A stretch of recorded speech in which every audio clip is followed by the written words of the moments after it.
Doctor হোক, engineer হোক, সব কিছু যাতে হতে পারে। এই স্কুলও কাফেররা সহ্য করতে পারে নাই। এই আমেরিকা এবং ভারত মিলে সেই স্কুল বন্ধ করে দিয়েছে, সমস্ত সম্পত্তি বাজেয়াপ্ত করে নিয়েছে এবং বেচারাকে হত্যা করার জন্য এখন পর্যন্ত চেষ্টা চালাই যাচ্ছে।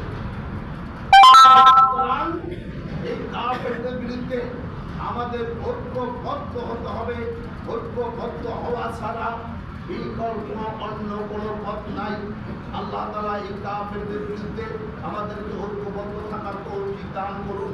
আমাদের সেন্ট মার্টিনে কিন্তু ঘাঁটি চাই আমেরিকা, আজকে থেকে না, এটা নতুন কোনো কথা নয়।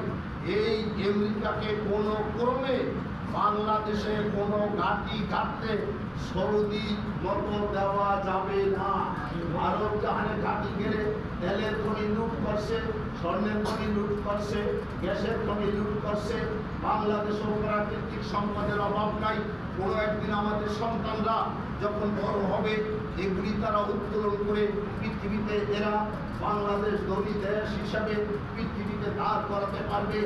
আর এখন এগুলি লুটপাট করার জন্য এবং আমাদের মেধা শূন্য করে দেওয়ার জন্য, আমাদের বড় বড় করার জন্য এই বাংলাদেশে এসে আমেরিকা যে ঘাঁটি কাটতে চায়, এই আমেরিকাকে বাংলাদেশে জীবন থাকতে ঘাঁটি কাটতে দেওয়া যাবে না।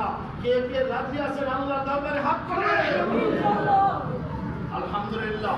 সম্মানিত দিনী ভাইরা আমার, চোর চোরটা গুন্ডা বদমাইশ তারা সবাই রাষ্ট্রের ব্যাপারে কথা বলতে পারবে। আর একজন হক্কানি আলেম রাষ্ট্রের ব্যাপারে কথা বললেই উনি রাজনীতি করছেন কেন?